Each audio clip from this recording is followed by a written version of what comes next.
Good evening, Supreme Master Ching Hai, ladies and gentlemen. A very welcome to you on behalf of the Singapore Initiates. I'd like to thank the Supreme Master for being here and kindly accepting our invitation to come to Singapore to deliver tonight's lecture. As a token of appreciation, we would like to welcome her with 3 local dances as follows. The first is called the Malay Welcome Dance. The performers from the Malay village will treat you to a colorful dance that represents the vibrant Malay culture. The dancers will enthrall you with their graceful movements accompanied by the Malay drum called the kompang. Let's put our hands together and welcome them.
Wonderful.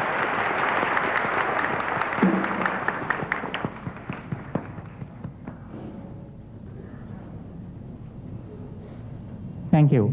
Terima kasih. The next dance is called the Bhangra dance, which originated from Punjab, India. It's a dance of joy and celebration during the harvest season. The Punjabis will beat their drums and wear colorful costumes to add to the festive season.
Now it's my great pleasure to invite Supreme Master to give us a lecture.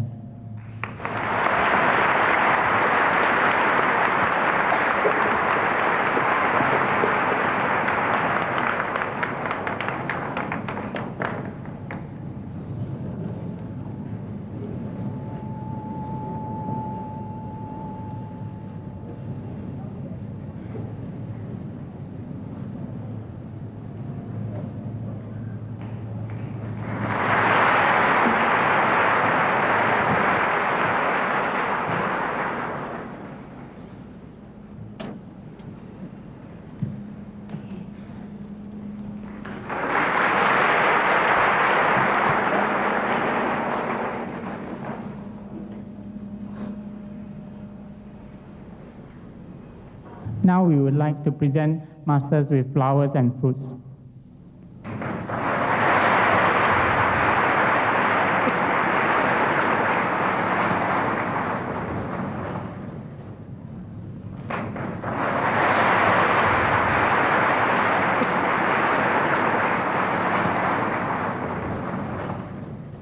Please notice that these are vegetarian children and they are very healthy and happy.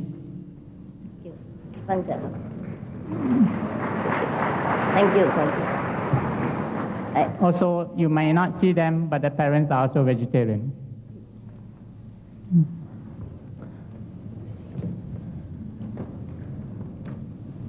We have a lot of adult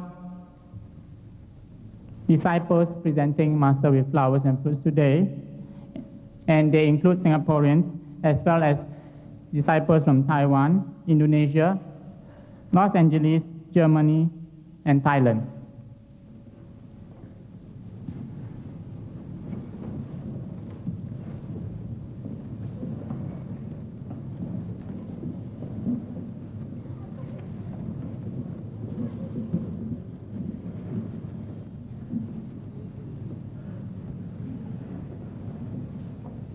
Korean, forget her.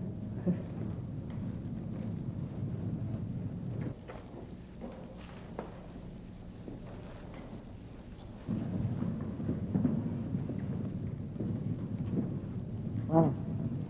We can open a flower shop.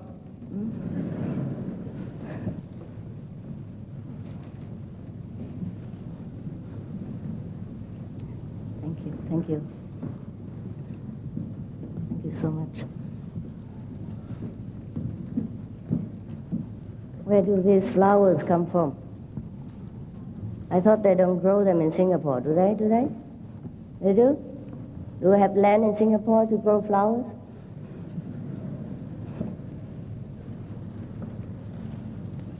So now you know what it's like to sit here. You can have fruits and flowers and sit alone. Now I would like to invite the fellow initiate to tell us about her experiences. Good evening, ladies and gentlemen. My name is Shirley Sito, and I'm a manager in a local bank. As a Kuan Yin initiate, I'm very happy tonight to be given the opportunity to share my experiences with you. I'll touch on how being on this path has made a difference to my family life and instances where my inner meditative encounters have left an indelible mark on me. I was initiated in Taiwan. During initiation and while in meditation, I was suddenly bombarded by a strong pulsating light aimed at my third eye. I had to steel myself as the force was so strong and overwhelming. In fact, I thought that I was about to topple backwards. The light seemed endless.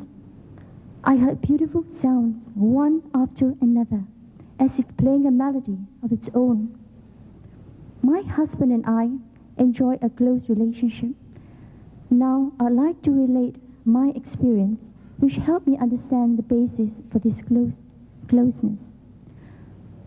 One night, after a good meditation session, while lying down, I found myself transported back into what seemed like the Middle East during medieval times. As if looking into a crystal ball, I saw a sword-wielding man with a prominent mustache, whom I knew intuitively as my husband. Following these, the scene changed quickly, and I found myself looking at what seemed to be ancient China.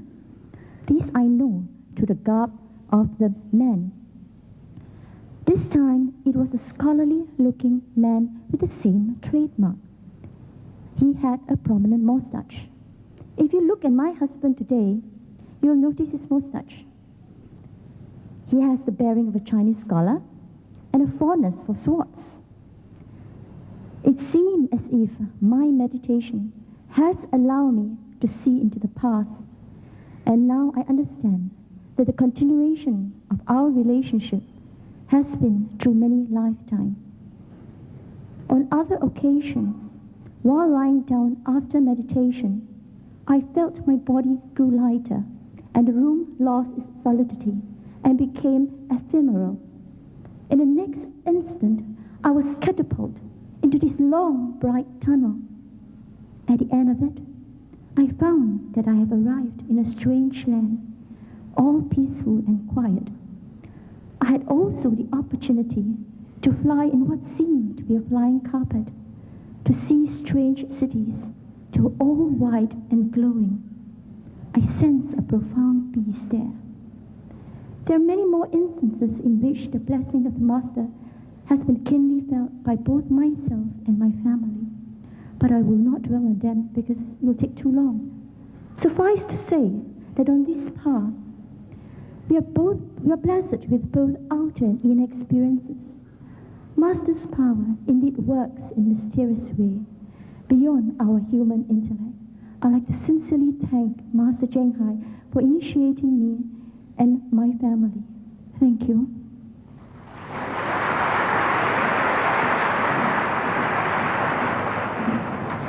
Ladies and gentlemen, and husband, and here's the mustache. May we welcome Master Cheng Hai to give us the lecture now.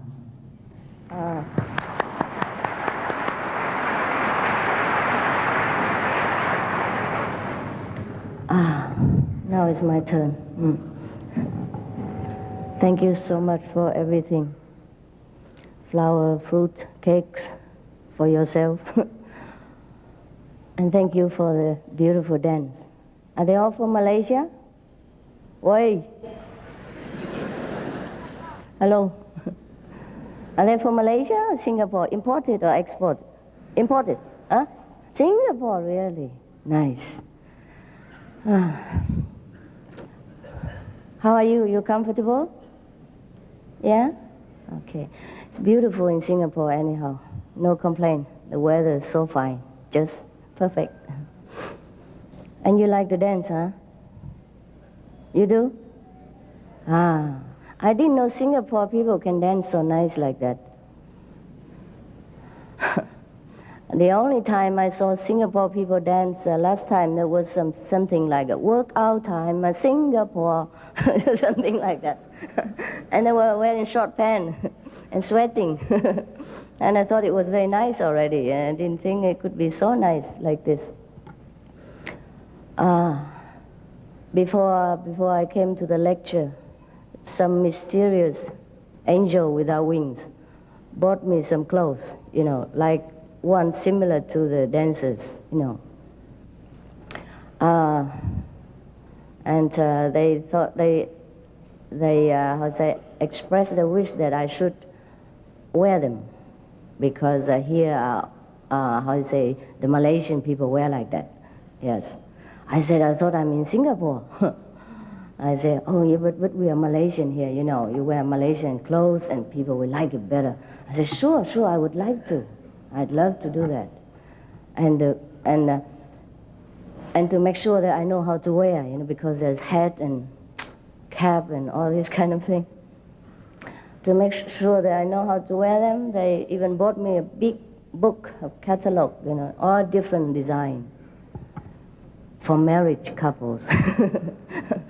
Anyhow, all so beautiful. When I look at the catalog, I thought, wow, this is beautiful. I would like to wear too. And just to make people feel also closer to me, that I'm one of you. Okay, I tried on to please you. But you know my size, yeah? You know my size, yeah? Even they lift me in the air like that, you hardly see me. Makes not much difference. Luckily, we have the tall guy, and when they put me on their shoulder, then you can have a little glimpse. Otherwise, you probably cannot find where is the Cheng Hai. Okay, so you know my size pretty well. Now, they bought me perhaps queen size clothes. I don't know if the Malaysian don't make a smaller size or what. So they bought me the bottom and the top. Okay, the bottom is so long. So when I put them on, I look like, those scarecrow on the field, And then the top, when I put them on, because the shoulder pad's so big and so large, I look like a mushroom. So I thought, what can I do now? Even if to please the Malaysian people, I cannot go on like that. Because I look at the catalog, they look so beautiful. And when I look at myself, I thought, no, if I wear it like this, I will risk to damage the reputation of Malaysian custom. So I thought I better just wear this. So just to make you laugh for a little while. But you don't laugh. It's not funny. Laughing is good for you, you know. Especially in Singapore, people need it. I will go into the serious business immediately, so don't worry. So what you want to hear? Huh? Any idea? No. If you don't want to hear, then we could just sit together like this and stare at each other, you know. People do that. People do that when they first fall in love, don't they? First time they met each other, just stare at each other like that. And after marriage, 10 years, they stare also, but different direction.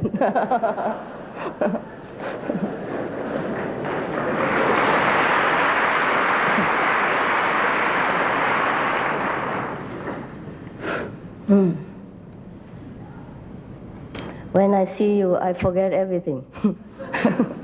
That's the trouble. Now when you saw me coming with all this Satan chair, you probably think I am a very great person. But in fact, I'm very small. That's why I had to be lifted so high. The level, my level is about 1.50 meters.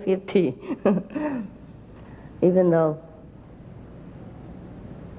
the Buddha is supposed to be very tall.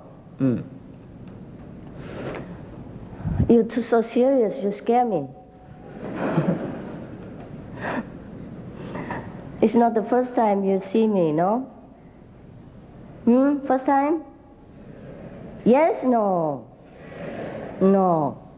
I came here 2 times before. No? Nobody saw me before? Somebody see me before? Raise their hands. Yeah, of course. Old friends. We have been seeing each other many times. And you know, I love Singapore because of the reclaimed land. It's unique.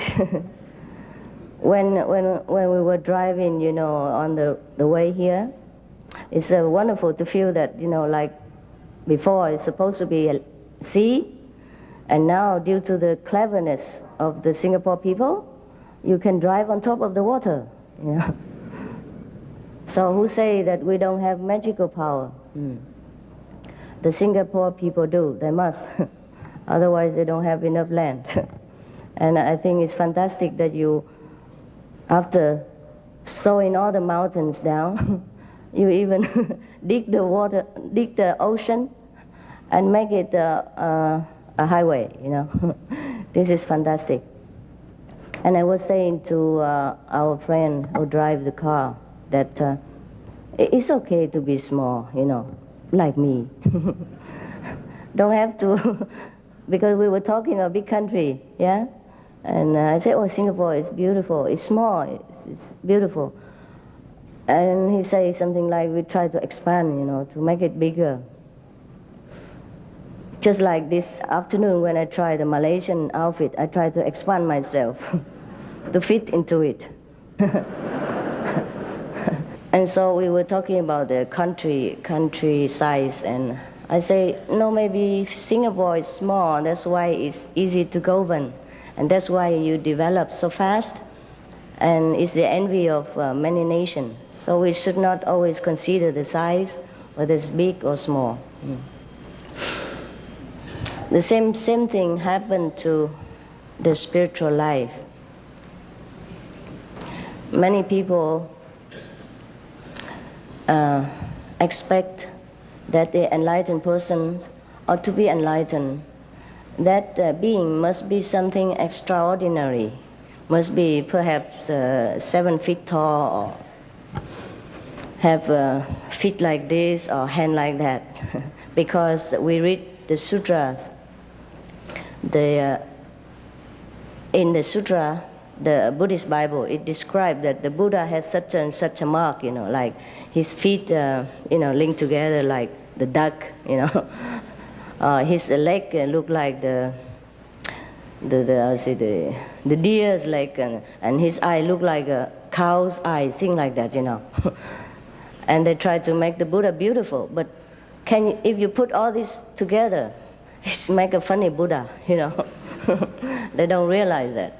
Perhaps in the old time, these kings of animals are the best symbol of beauty, yes, and a noble character. That's why people try to convey to the one who loved the Buddha, try to convey to others that he is so beautiful, like, the way he walked like the king of goose, yeah, and his chest is like the lion, and such and such and such things, yeah. But when you put all these animal parts together, you don't know what kind of Buddha that is. Now this is the outside only. And the inside of us, each one is the same. I think all of you know that. But how same? And how can we know that? And this is a difficult question. Even though it is very easy, but it is difficult. Because we have forgotten it, that's all.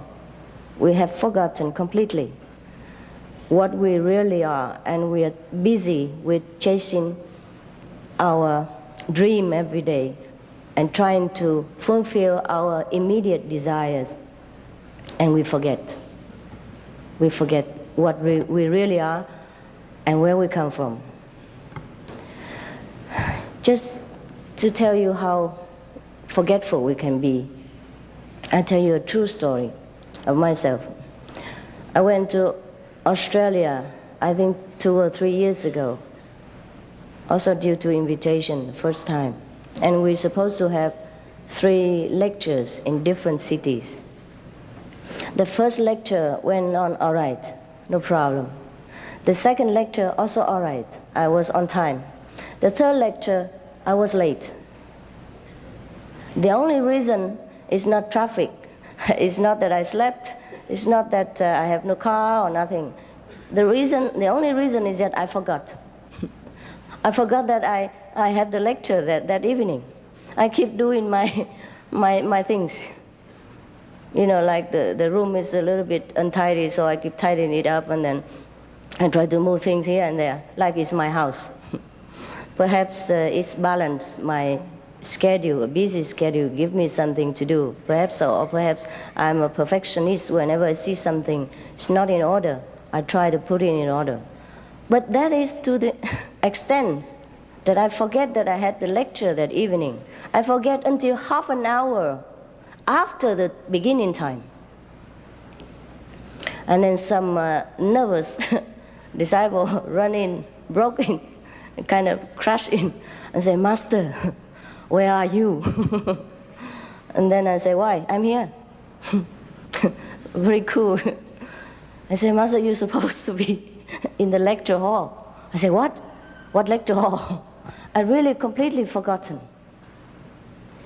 I guess nobody as terrible as me, but perhaps we do forget sometimes.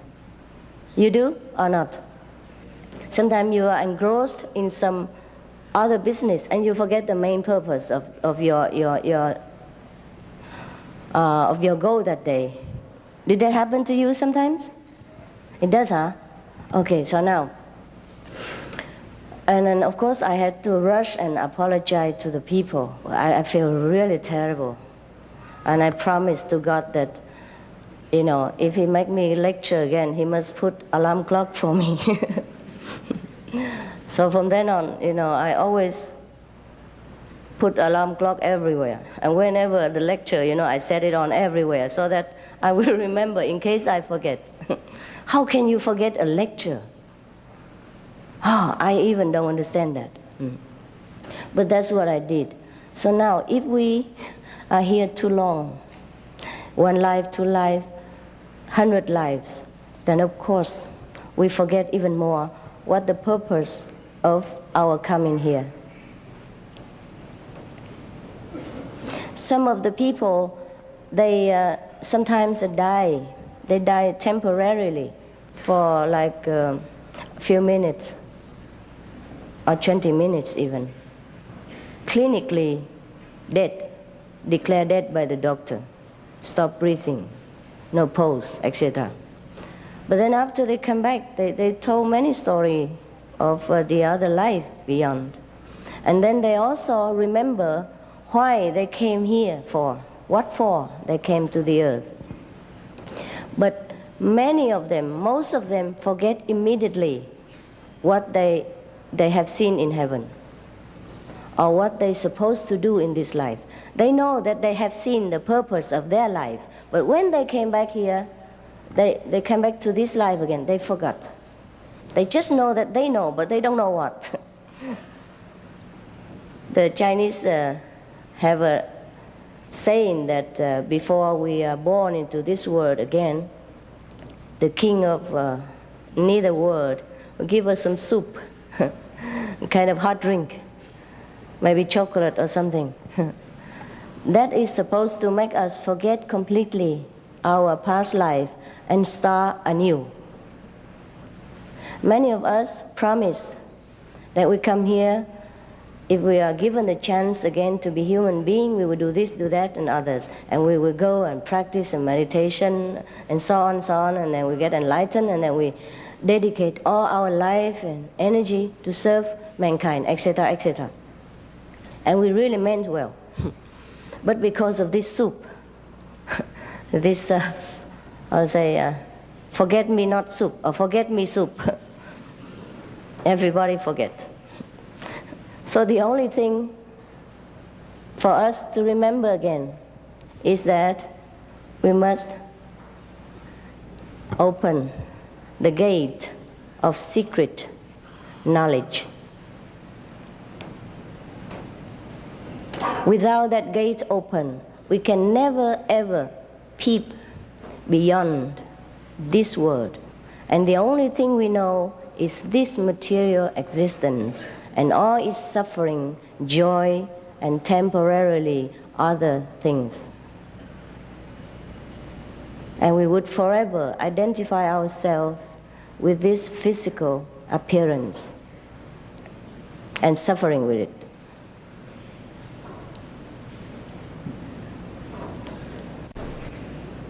But why? Why must we remember the purpose of our coming here?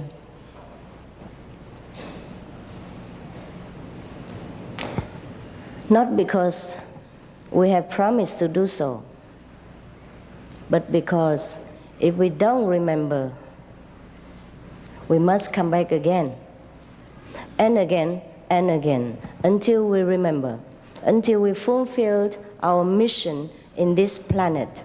And then we can go to higher existence or remember our original great position in heaven or in nirvana.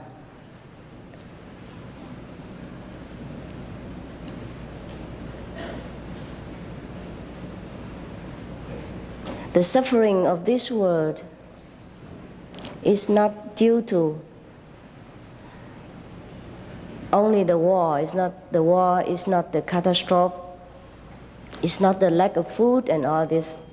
But the suffering of this world comes from ignorance, because we don't know our mission, our purpose. We mistaken the playground for home and overstay our due, and sometimes suffer the cold, danger outside the house. But even then, the Buddhas, God Almighty, always try to look for us, for the lost children, for the ones who love to play and forget to go home. Therefore, the Buddha sometimes come down, endure the suffering of the human existence, endure a humiliation of the petty physical life in order to find the lost children, to bring them back to safety before it's too late. Because any house, doesn't matter how solid it's built, one day it must be demolished by itself or by some other elements or some causes, or have to rebuild a new one because it's too old. This world is a big house, very beautiful, very solid house, but it's not permanent house. That's why the Buddhas, the saints, like Jesus, Muhammad, etc., they came down to us, extend their blessing to us. We walk one step, they walk 100,000 steps to receive us and forgive our mistakes, cleanse our past unwholesome actions, and teach us the new kind of life, new beginning, or better speaking, and lead us back to the original way of life, the way we must live, the way we should carry out our life. Because up to now, all the cells in our body, all the nerves in our system listened only to almost negative orders from our information center.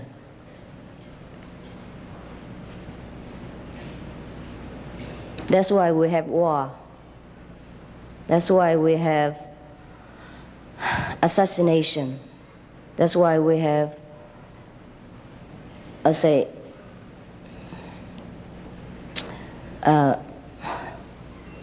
competition at the cost of other people, jobs or business or wife or husband, because we do not have a positive information in our brain center to order our body to do good things.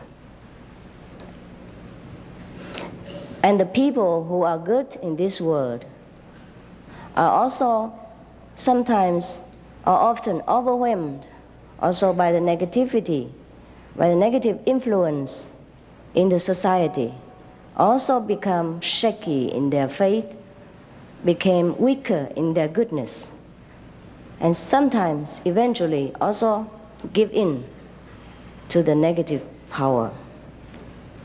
So when we have only negative information in our brain, then of course we can only give out information, negative information or negative order.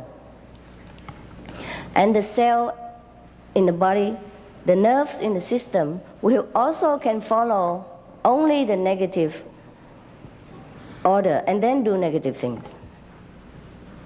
That's why we have no peace in the world. That's why even up to now, brothers still killing each other. Even parents are killing their children for pleasure, for privacy, for individual freedom, pro-choice, etc. Not because they are bad, not because all these war makers, all these parents bad, or the husband who killed the wife, or the wife killed the husband, or the brothers killing each other, not because they are bad, just because their brain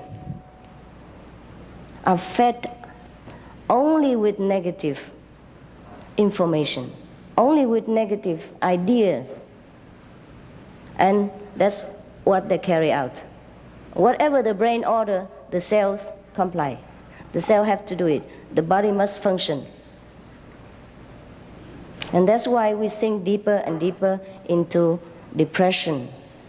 And that's why our world is almost any time in danger of, I would say, disappearing from our own making. So the only thing to help us now is very logical, is that to feed us with positive information, to change our information stream every day. We must receive good information, positive information, constructive information, enlightened, wise informations. And then from the brain, it will direct the cells, the nervous system, and everything will do only good, only peaceful, only wise, only constructive, positive things. And that's how we save the world. Otherwise, it doesn't matter how much peace talks, how much money we spend on arms, on the army, still we don't have secure feeling. Look, one day, this country just finished the war, shake hands with each other, okay, we start anew. And the next morning, we heard that the other country broke out in war. And then the United Nations run over there. And it's not yet finished. The other one, the other country, make war with the other country over there, and then over here, over everywhere. And it's already nearly 21st century. And we're supposed to be civilized, peaceful, loving, helping each other. And for all the technical invention, for all the wealth that we have discovered from the Mother Earth and from the universe, we could live a kingly life, all of us. But we still have poverty, war, suffering, just because we don't have enough positive information to feed our brain and our whole system with. That's all there is about enlightenment. Enlightenment is a way of positive life. It's a way of tapping into positive power, which is already existing within us. Because in the universe, there are two kinds of power. We call yin and yang, everybody know. Now we are living almost in yin. No positive, no yang, because we did not open that resource. This word is a negative word. So it is obviously that we have plenty of yin everywhere. And the negative or the yin is easily accessed, is more accessible to everyone. Except when we are wise enough to turn also into the positive department and draw therefrom something for us for everyday supply. Then we are balanced. Then we can do wonder to the world. And of course, there will be no more war, no more suffering. That's why we said earlier that the suffering in this world is not due to any individual or nation. It's due to the ignorance of us, the earth people.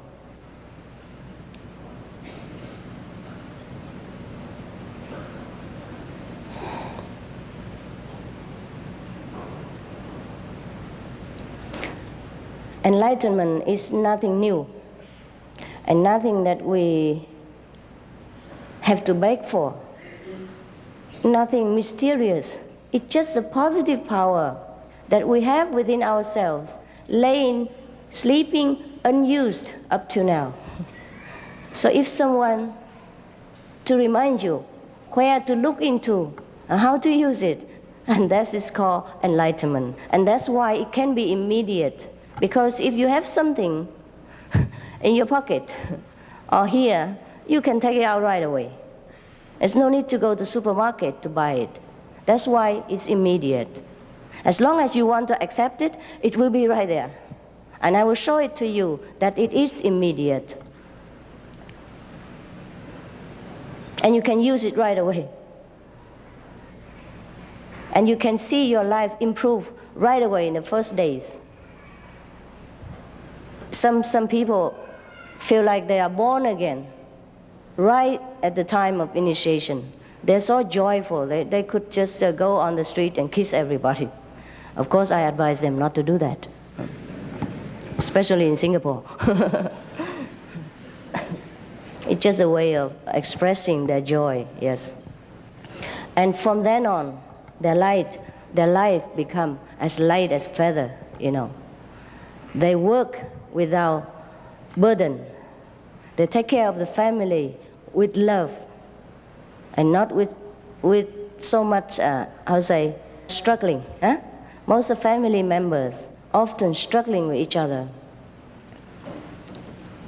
also due to ignorance.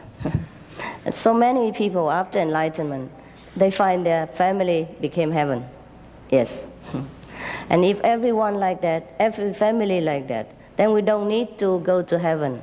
Our planet will be preserved, and then, because due to our positive power, we can also elevate the vibration of the earth and make it become heaven-like. The only difference between heaven and this earth is the vibration, the frequency. The frequency of heaven is fast but smooth. The frequency of the physical world, such as our earth, is gross, is rough, uneven. That's why sometimes we have disaster, earthquake, and all kind of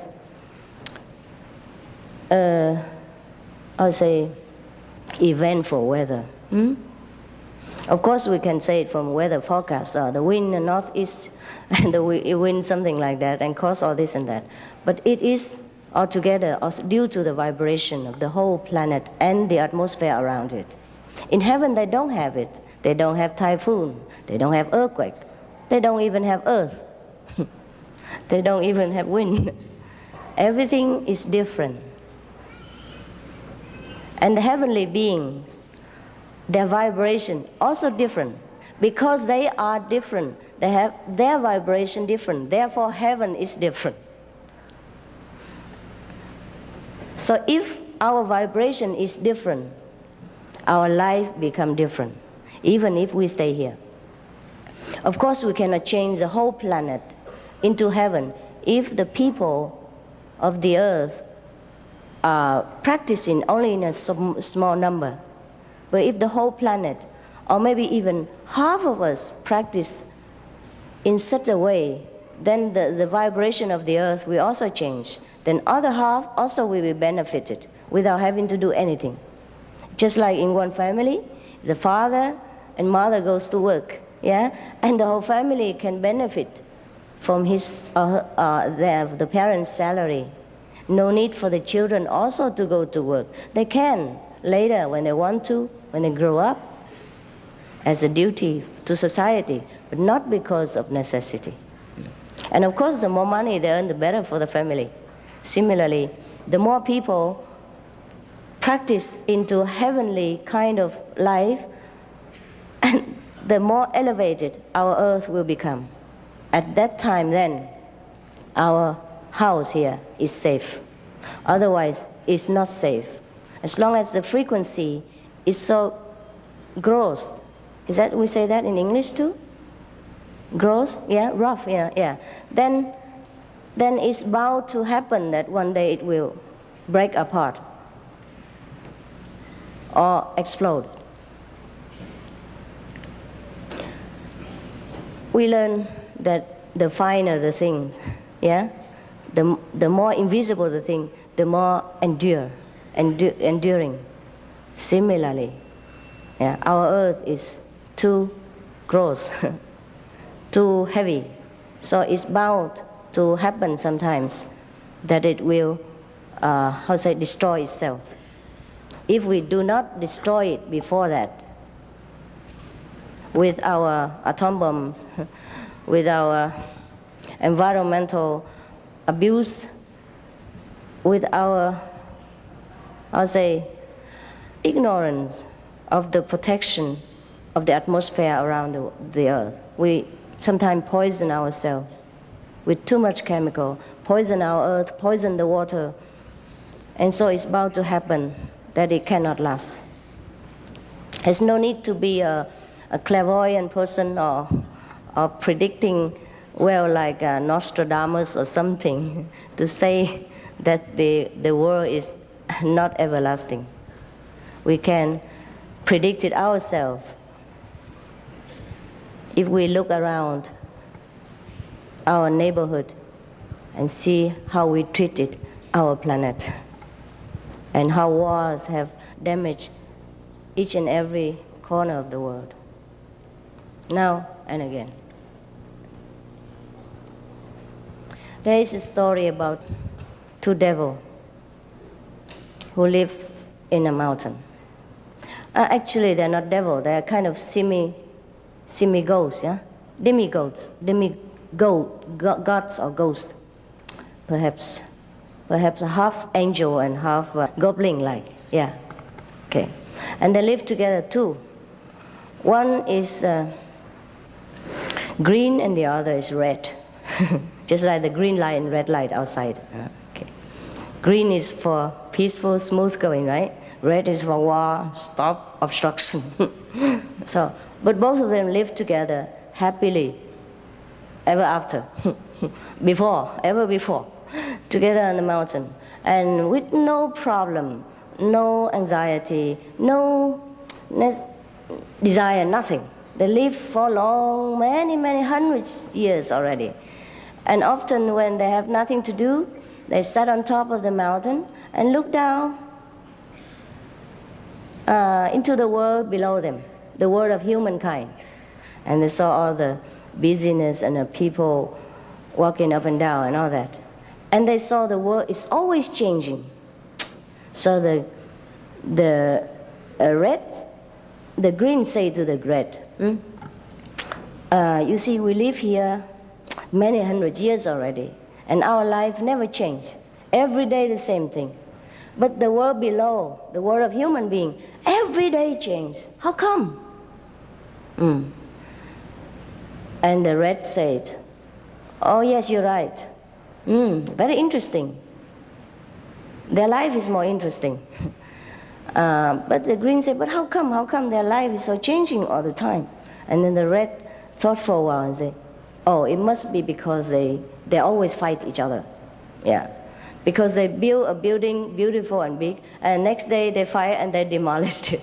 And then they build another one and then have war and destroy again. And that's why their world always have something to do. That's why the world is always changing. So now, if our world here, the two of us, too peaceful, too boring, I think we have to start fighting with each other. And that's what they think. That's what the red think. And the green say, no, fighting, we are good friends. We've been friends for many hundred years. How can we fight each other? But the red say, if we don't fight, then we never have any change. Our life is always going on like this, and it's boring, and we don't make any progress. So let's fight. So the green say, no, I cannot do it. No, we are friends. But the red insists, say, from today, you are my enemy. That's it. Declare war right there and then. So, and then he left. He don't live with the green anymore. He moved to the other side of the mountain and sat there alone. Prepare for war. And the green also stayed there in that corner of the mountain, felt so lonely and miserable. He missed the other devil, the goblin, demigod. So he was feeling very miserable, you know. And you know the goblin, the kind of demi angel, they have magical power. Apart from can fly, yeah, can make things appear by themselves, can see very far, can hear very far. They also have a long nose, which can stretch to no limit. So the green goblin sat there one day and feeling very bored. And suddenly he noticed in the world of human below, there's something shining, flashing, shining all the time. So he was curious. He was curious. And he used his nose. He make his nose long. He say, grow longer, grow longer, grow longer. And then the nose keep growing long, long, long, long, and then pierce into the world below, where the shining and flashing is happening. And then the shining and flashing came from the clothes of the princess of that city. And it happened that the servants were hanging her clothes outside to air it. Yeah. And her clothes have gold thread. So and also some jewelry studded with diamond, rubies, and etc., etc. So it's glittering in the sun. That's why it was shining and flashing. So now the servants say to each other, oh, her clothes are so beautiful, but so many, now we don't have enough bamboo pole to hang. What to do? At that moment, the nose of the devil, the goblin, just arrived on time. Did you hear this story before? No? Oh, I'm glad. So and then the servant thought, oh, we have a long bamboo, enough to hang the rest of the clothes on it. So they put the rest of the clothes of the princess on this green pole. And then happy went inside. Eat some chapatis. So now the goblin, the green goblin, suddenly felt so heavy on his nose. So he was scared. He immediately, pulled his nose back to the normal size. And then there come all a bundle of glittering clothes at his feet. And he was thinking, oh, must be a lucky day. So he tried on. And beautifully it looks. Yeah. So he was proud and marching around himself alone. And then it happened that the rat came over. He wanted to start a fight, to progress. But then the green said, look here, I have some new clothes, beautiful. And I saved some for you, half of them for you. And the rat was looking with contempt, say, look, I don't wear these kind of ridiculous things. Only crazy people do, like you. He wanted to start a fight, so he talked every nonsense. But the green is always green, so it's very cool. So he don't pick on it. He said, okay, fine. If you don't wear them, I do no harm, leave them there. It's all right. So the rat don't know what else to do. So he went home. But actually he was very, very jealous of the green. And so he tried to get some clothes for himself. So now he also put his nose very long down into the palace and waiting for some clothes to be hung on. But it happened that the samurai, at that time they are practicing swords together. And when they saw such a long thing is coming, they said to each other, what's that? And the other said, it must be the new invention of the enemy trying to attack us. Let's kill it first. Oh, okay, then pack with the sword. And so suddenly the rat felt so sharp pain, and immediately he pulled back his nose to the normal size. And then here it bled, and he cried and cried so much. And then the green heard his crying and came over, said, what happened, what happened?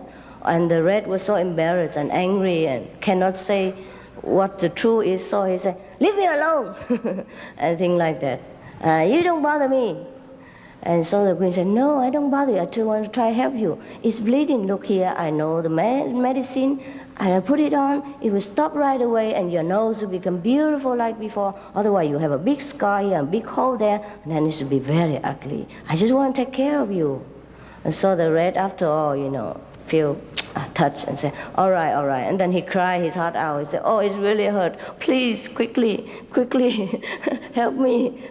Make it better, quickly. Yeah. And then from then on, of course, They make peace together because he had enough with fighting.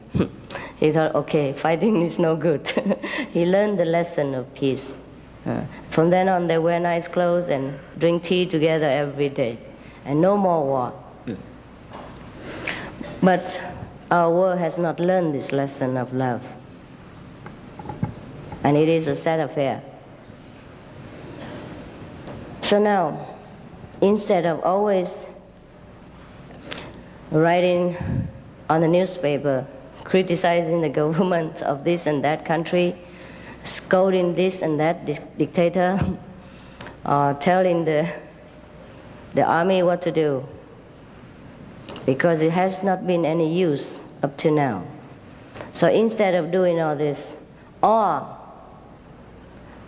apart from doing all this, still we have to find a way out for ourselves before it's too late. And the only way out is the so-called enlightenment. And enlightenment is only getting back the positive information that we badly lack. And it's right there. Because it's already there. It's just we didn't use it. When we are born into this world, everyone must take care of the immediate needs, such as cold, hunger, or environmental, infection, etc., etc. Therefore, the immediate reaction from birth or since childhood is all this material comfort, all this physical need. And that is why we don't have the chance to remember the positive information that we must have in order to survive, in order to be wise and to fulfill our duty better in this world. You see why we forget? You see why we don't have it? You see why we have it but we don't use it? Just because immediately this world overwhelms us with physical threat. So that the immediate reaction from us is that to protect ourselves, the body, see? Feeding, drinking, clothing it, building house, buying more blankets, yeah, and getting a big car so that we can move around, building a big road so that we can drive the car on, etc., etc. All this physical necessity immediately from birth overwhelm us and take all our time up. And that's why it became a habit to us to preoccupy ourselves with physical needs alone. And that's why we forget further and further, more and more about our other positive side of nature. And that's the only secret. Does it make sense to you? Okay, thank you.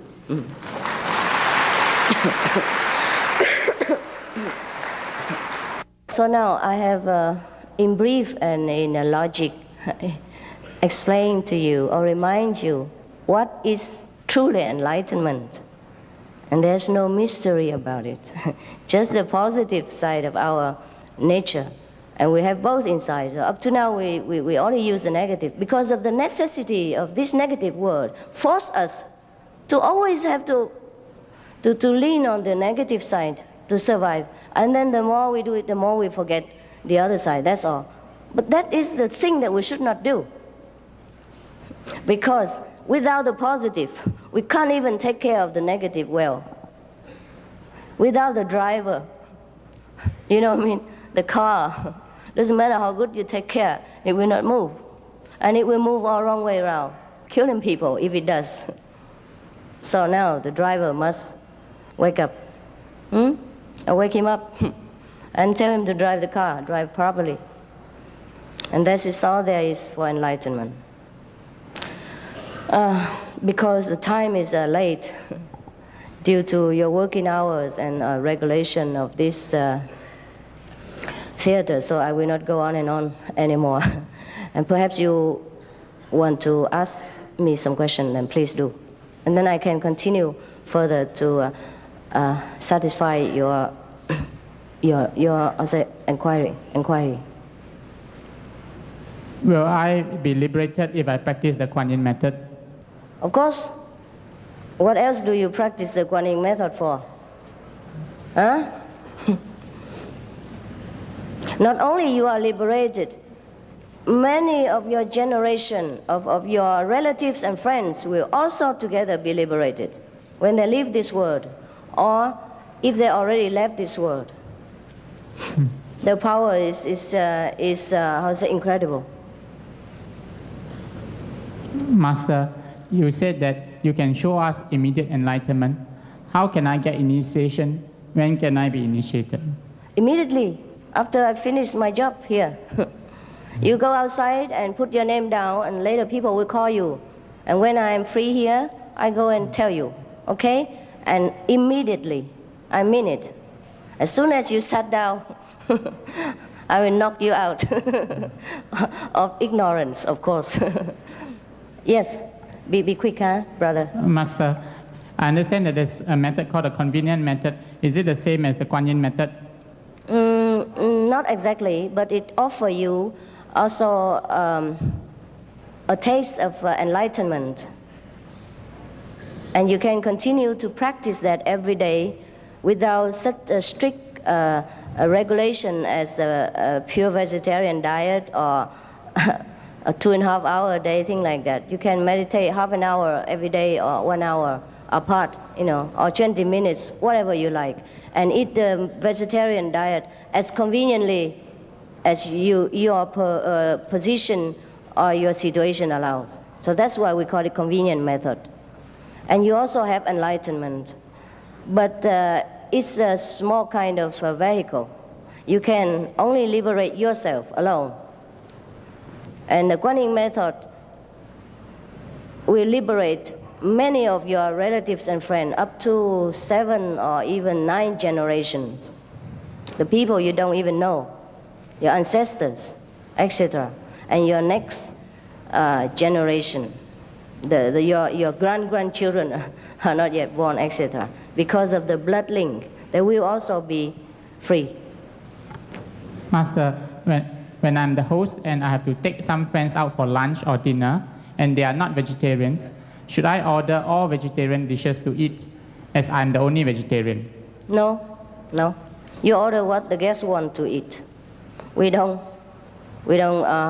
impose our lifestyle on other people and impeding their freedom.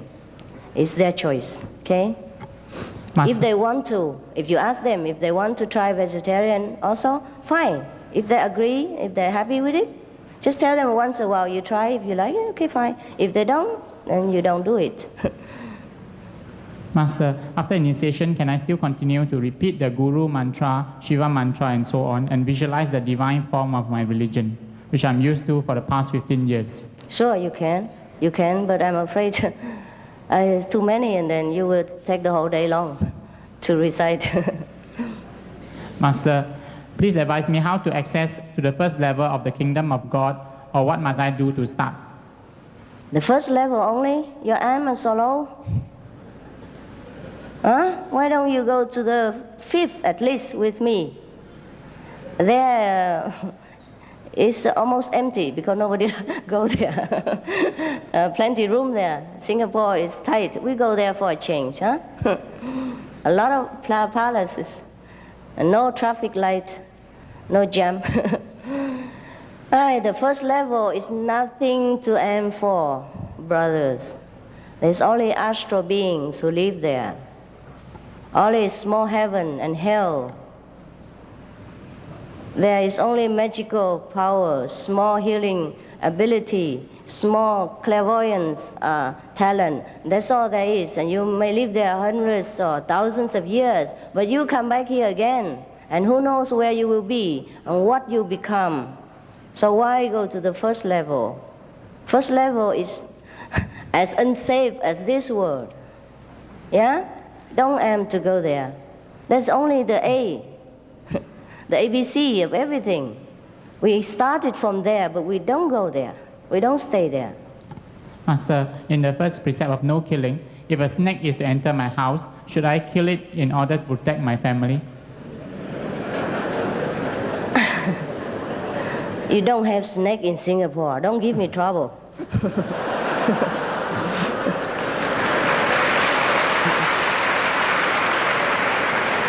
We don't even have enough land for people to live. Where can this poor snake reside? But anyhow, you don't have to kill. You can give him a bag of a cloth bag, and he will happily crawl into it. And you set him outside, somewhere else in the bush or something, and he'll be happy. But if you must, of course you can do it. But then you pay. You can do anything you want in this world, just as you must pay. Not in monetary way. It's in karma. See, you kill him, and later you'll probably be wounded somewhere, or have severe headache, or your arm suddenly gone, paralyzed, anything like that. You pay, maybe temporarily or maybe long term. It depends on how great the things that you have done, how much you took from the physical treasure of the Lord of this creation. The more you take, the more you pay. The less you take, the less you pay. That's why I advise the vegetarian diet, because it's the less expensive. You know, even though animal life, a vegetable life also have life, but it doesn't cost so much. Karma doesn't burden you too much. You see, not that vegetable you don't pay. I don't mean the market price. I mean to the Lord of creation. The Lord of creation is below the Almighty God. But if you did not pay to the Lord of creation, you cannot go to the Almighty. That's the problem. Master, why do we have karma? Who determine what is good or bad karma? I just told you right now. Okay. The karma came from our action. That's just the consequence of our action. Just like, for example, very easily. Now, if I slap this man in the front, what happened? He slapped me back, and that's the karma. You see? All right? Master, can you explain the initiation of the Kuan Yin method? Yeah. You explain? No. Can you explain? You know it.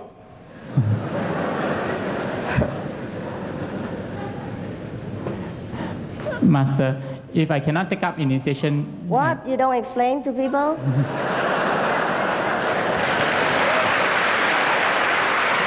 Okay.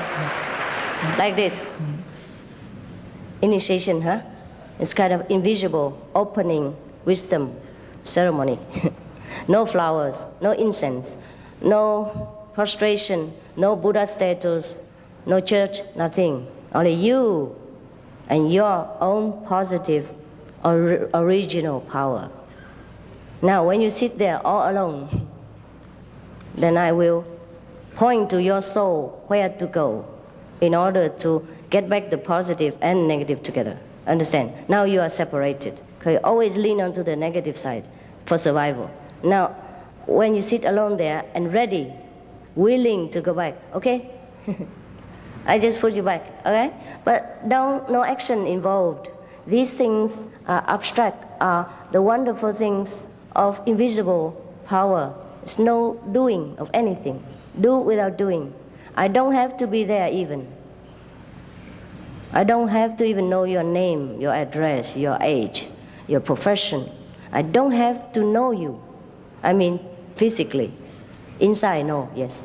Therefore, the initiation is just that you sit there and get back your positive side. Or, you know, like out of balance. Now you always lean on the negative like that, right? Okay, now tick, come back, and then you balance. That's it. And then you know that you are enlightened because you see the light. You receive the teaching from heaven through melody. It's not by Singlish.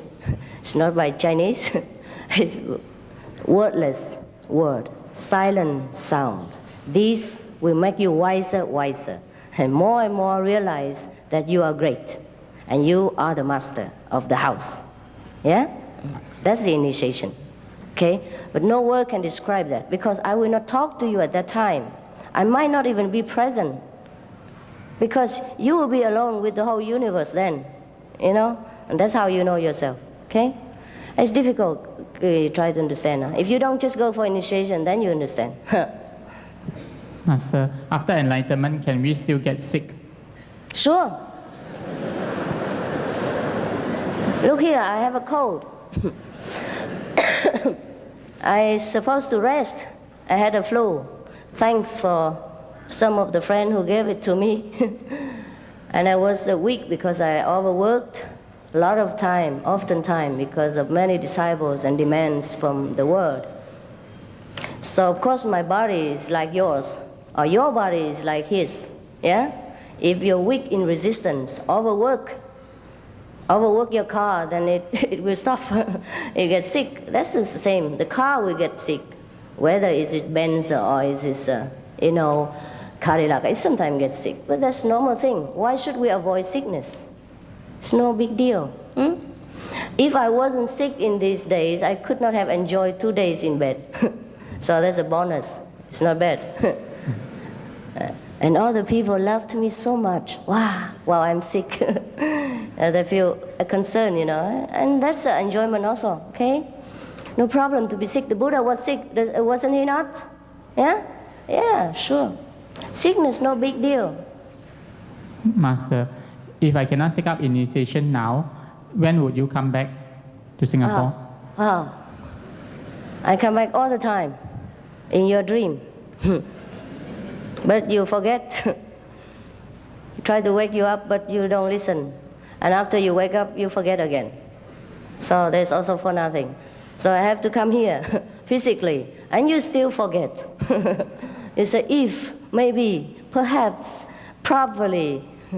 Let me think about it. All right, then think. You have many centuries to come to think.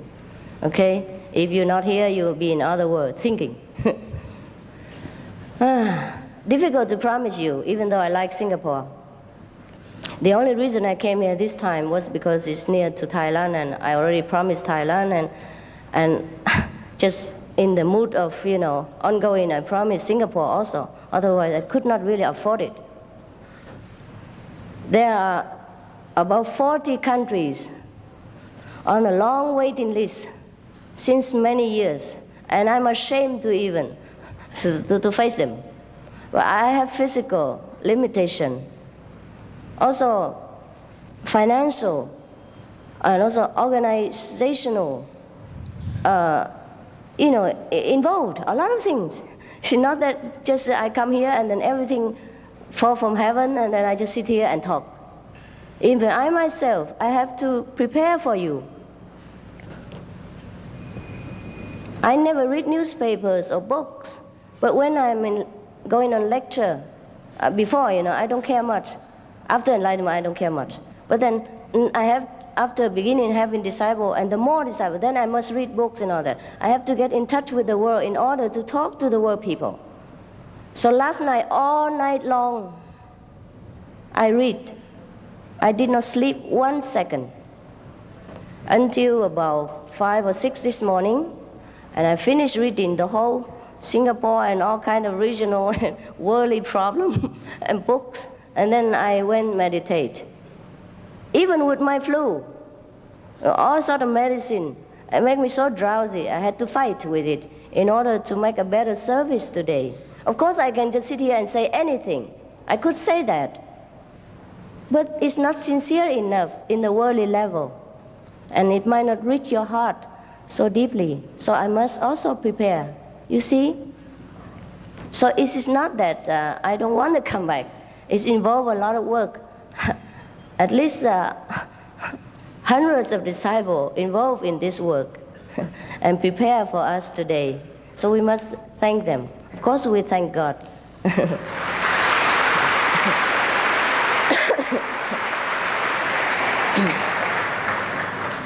So Singapore, I did not really prepare to go to Singapore this time. It's just, I don't know what this Singapore do that it happened to be that I say yes this time. Otherwise,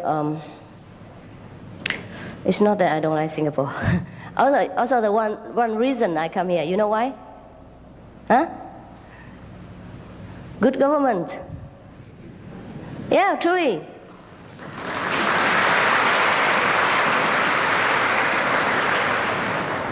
I don't say that to make you feel good. Why good government? They give me easy access. I can come go anytime. No visa problem, no big deal, no check-in, no check-out. And when I come to lecture, I don't even have to spend one photograph. No personal data, nothing. All the disciples do it. And Malaysia also asked me to go. But they asked me for so many fill-in form that I say, forget it, sorry. You come to Singapore and listen. That's how it is, really.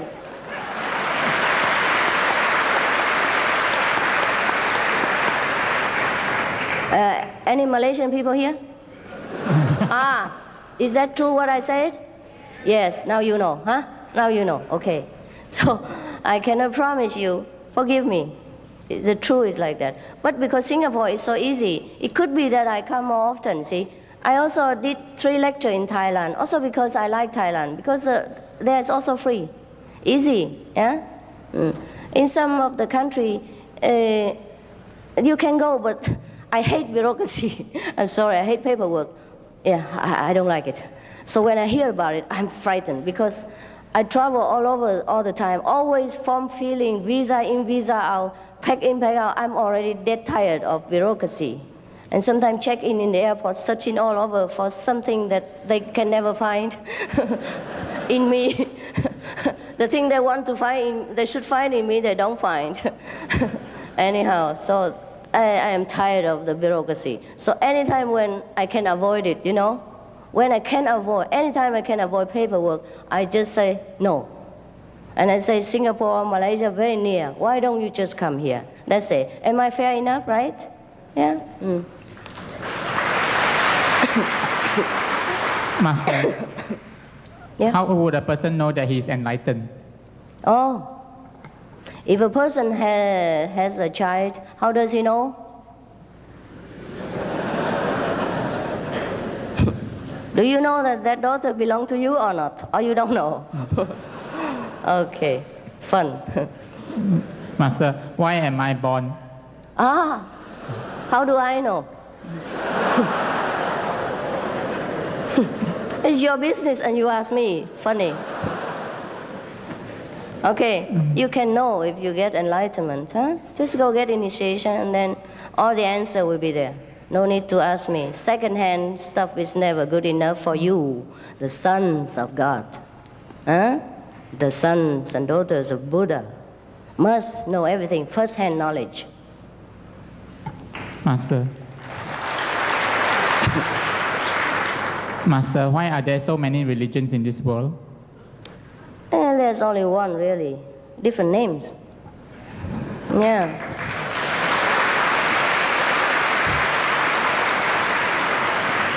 If you take time, if you don't believe me, if you take time, study all the religion together, compare them all, and then you know what I mean.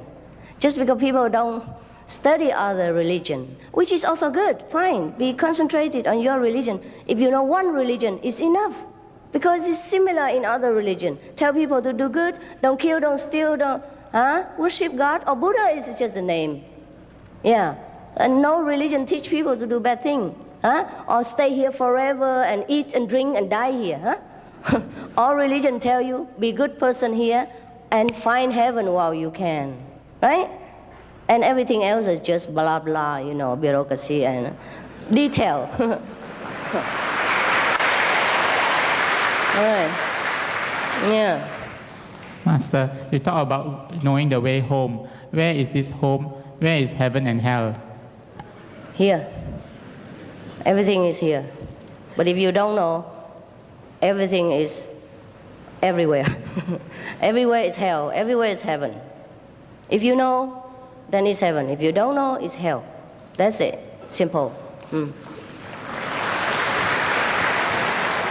Master, beyond our world, there are many levels. May I know which level is Jesus Christ on? You get me into trouble. I don't mind other people's business. Okay, anyhow, you want to get every information free of charge. Now get to work, okay? and get paid yourself. Huh? Go to get meditation. And then you see Jesus yourself. Talk to him the way I talk to you right now. And that's the way it is. You should know everything firsthand because you are the children of God. You don't know how great you are, so you must know. Okay, Jesus. Oh, God. Master. Jesus. How can I tell you? But I can only promise you that you can see him. After initiation, you practice. Some people see him right away at the time of initiation. As soon as I sit down, as soon as I say, now I begin, that's it. Then Jesus comes to them, or Buddha comes. Sometimes funny, they both play tricks on us. Jesus comes to the Buddhist, and Buddha comes to the Catholic.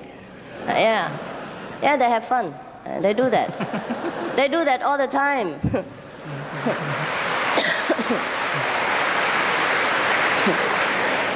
So at that time, you can ask him, what is your level, by the way, you know?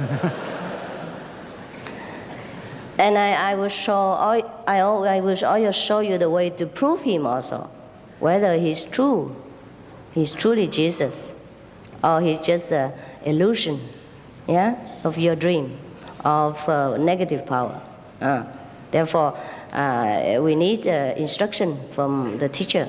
Verbal instruction doesn't mean enlightenment. After verbal instruction, and you sit quietly, do nothing, and I do nothing, that is the time when you get enlightenment, not by talking, okay? Right. Master, will I be able to find my dead relative and communicate with him if I practice the Kuan Yin meditation? Dead relatives? Yeah, dead relatives. Oh, sure. But I'm afraid maybe you don't like to go there. Some of your people, difficult to get in touch with. Yeah? If you want to go to such place, you need a master, otherwise you'll be in danger. Yeah. So it's not always good to see dead relatives, huh? Now you practice Kuan Yin method, and some of your relatives, dead relative, will be immediately I'll say, released from whatever suffering they have. If they're already in heaven, they will go to a higher level of heaven. If they suffer light punishment, they can go immediately, quick. If it's too heavy, then we have to negotiate. Yeah. Then the master must negotiate, or have to suffer for that person. But it won't be too long. You know, for example, if that person has to suffer for 1,000 years, and the master won't have to suffer 1,000 years, just maybe a few hours, or sometimes few seconds, sometimes few minutes, sometimes prolonged, but not big deal sickness, thing like that. So it's not always ideal to see your dead relative. Huh?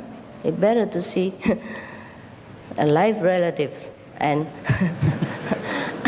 and encourage them before they're dead. Okay? Love them, serve them, encourage them before they're dead. Huh? But you can see them. You can see them. Many of our practitioners see their dead relatives and friends, come in to thank them that due to them they're liberated. That is no big deal. No big deal.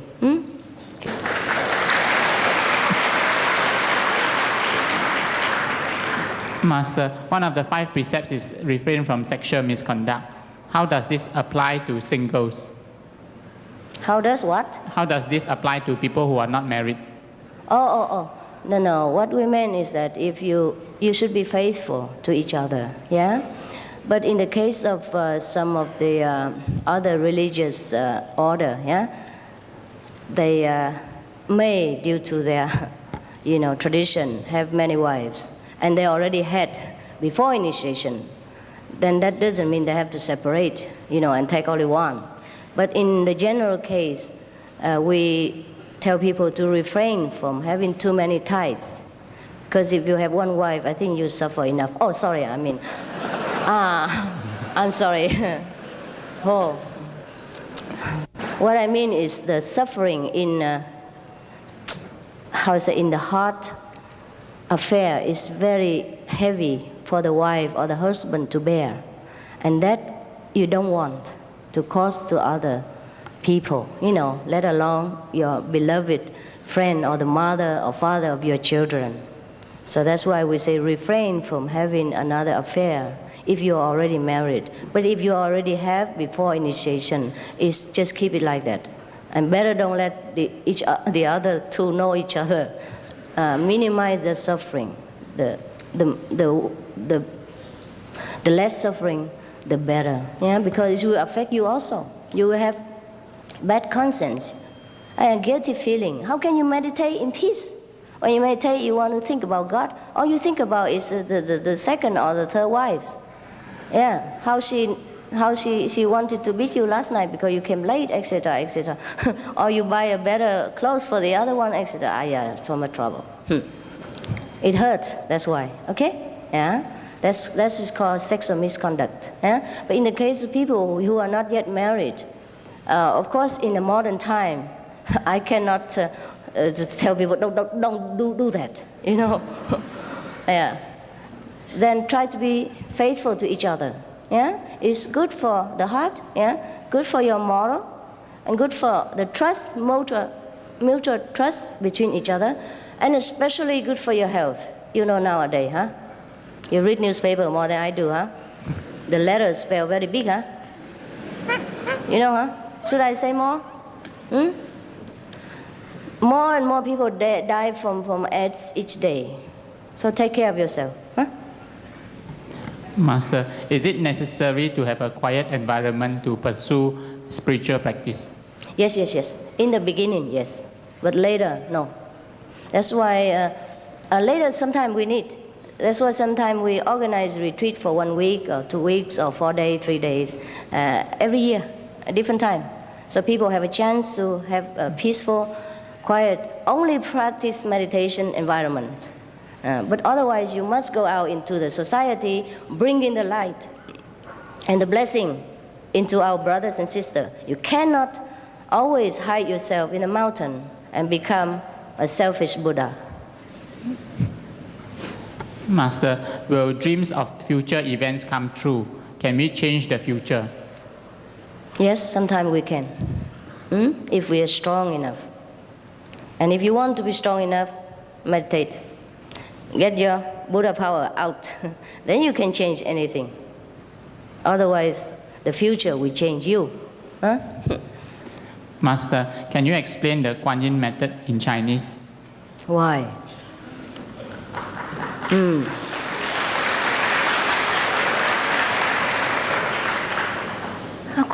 Now I'm speaking English so smoothly. Suddenly I have to speak Chinese.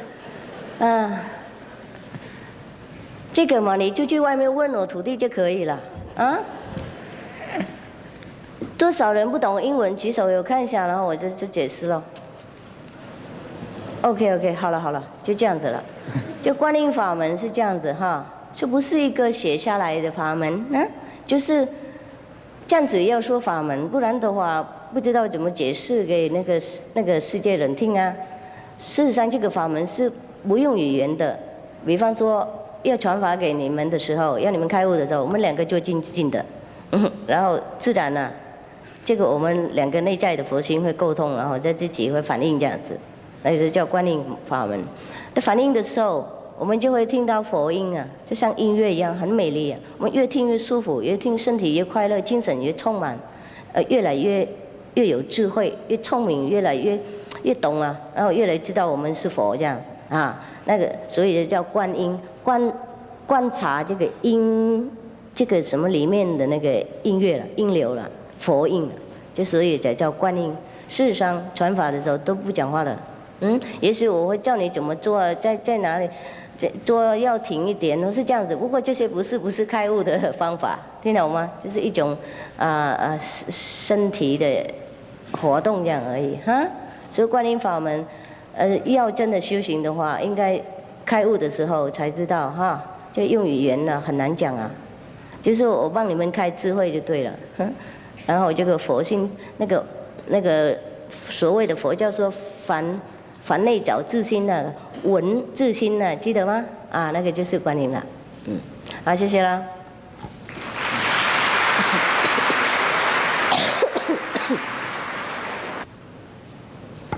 Master, if the Kuan Yin method can help me evade reincarnation, how about my karma in my past lives? Oh, I burn it. I throw it in the dustbin and set fire to it. Finished. Okay? It's like computer. You know where karma come from? Come from your reaction and action and reaction, of course. But where it come from? It's stored in your subconsciousness. There's a button. I just push it, and it's gone. Okay? It's like your computer, or your record player. You can play it, you can record it, or you can erase it. Just know how. Huh? Master, is it necessary to meditate 2.5 hours every day? What if someone cannot meditate 2.5 hours, maybe 1 hour or less? Is it all right? Then you die. Sooner or later. 2.5 hours is required minimum to cover all our expenses. It's only 1/10 of the day. 24 hours we devote for the world. Only 2 hours for ourselves. Isn't that enough? Actually, you should meditate more, but because of the busy schedule of this world, 2.5 hours is fine.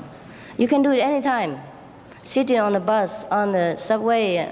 You don't have subway here, huh? Sorry. Or sit on the airplane, sit in the park, or sit in the bathroom. Anywhere you can meditate. And you can add it up, all day. Not that you have to sit straight 2.5 hours. But later you can. Later you can sit sometime all night. You don't feel anything. You feel like just 1 second.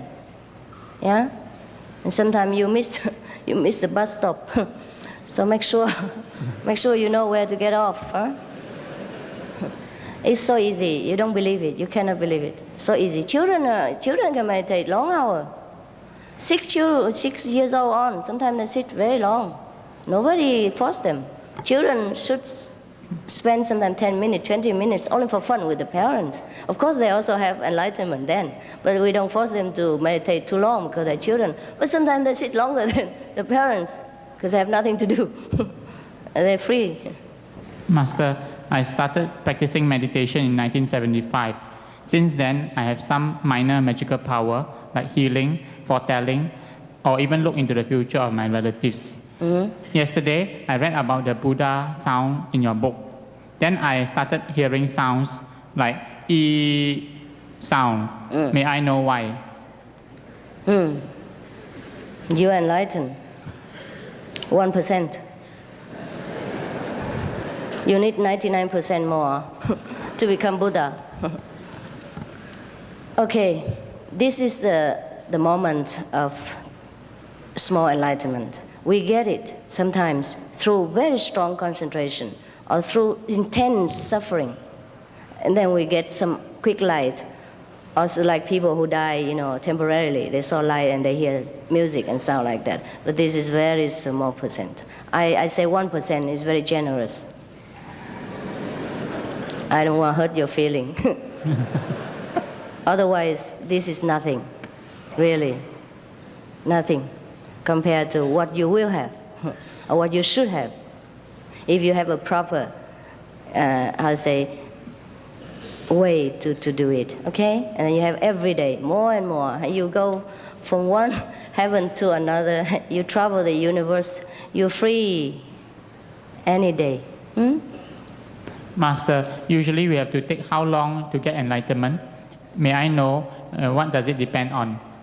How long do we need to get enlightenment? Oh, depends on many things. First, depends on the proper meditation method. For example, our brother just now, he also meditates, but in different ways, you see. Yes. And it depends on your teacher whether that person is capable to lead you to enlightenment. Never mind talking about long or short. If you get a good teacher, you get immediate enlightenment. If you don't get a good teacher, I don't know how long. Very, very long, many lifetimes.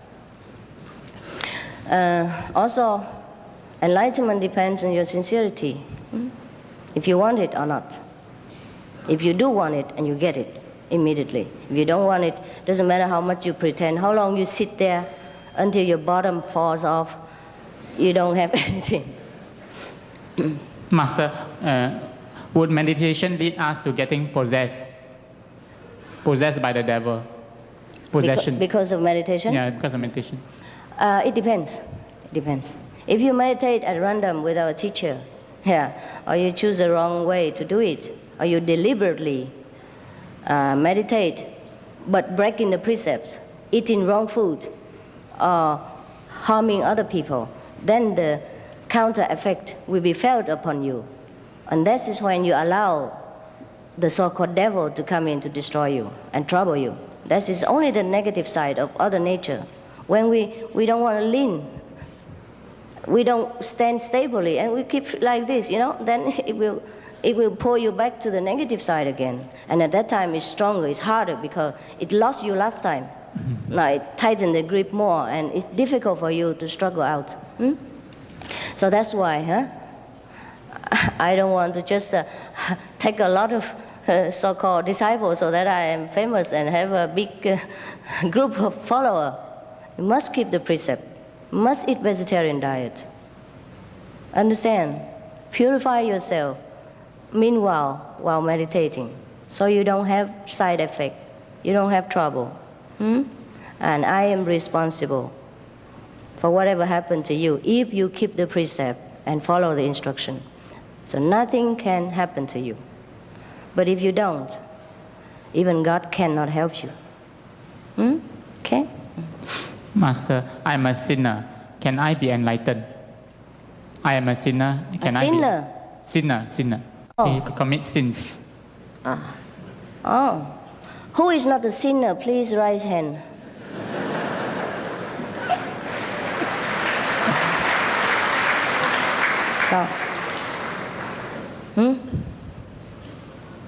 Who is a sinner? Please raise hand. Me also included, okay? Don't worry. No one is a sinner. We just ignorant. We have not been taught the way of the saint. We have been only taught to survive in this world, how to eat, how to clothe, how to look after this physical vehicle. That's all we have been taught up to now. All the education is also leading to that end, so that you can have a good job. Right? We have not been taught the wise way, the holy way. So now is the time. No problem. We did think we don't know. How can we be sinner? If the child is not taught and he make mistake, how can he be blamed? Blame God. He didn't send you a teacher soon enough. His fault.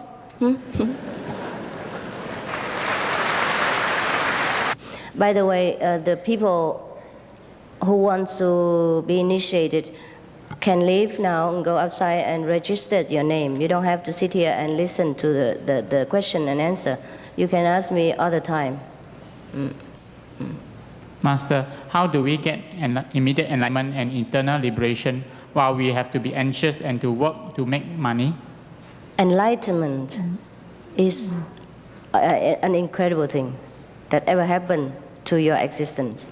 It will lighten every burden that you have to carry every day. It will get rid of all the obstacles in your way. It will carry you when you're down and sick. It will bless you whenever you are in trouble and danger. And you will feel that you are always in the lap of a mother, so you don't worry. All right, no more? Thank you, Master. Shall we take this opportunity to put our hands together to thank Master? Oh, no need.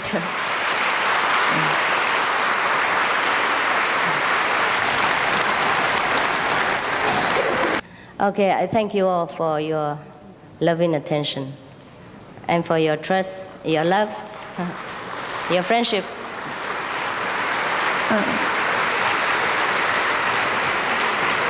And I wish you all the best things. I wish your country all the best thing and develop more and more, stronger and stronger, and more respect of the whole world and the universe. And I wish you, most of all, enlightenment. If not sooner, then later. Okay? Master, there are more than 10,000 people outside waiting to see you. How come? Oh, okay. Now I have to go out and show myself on the chair again. All right, huh? I have to go outside. Okay. 10,000 people outside.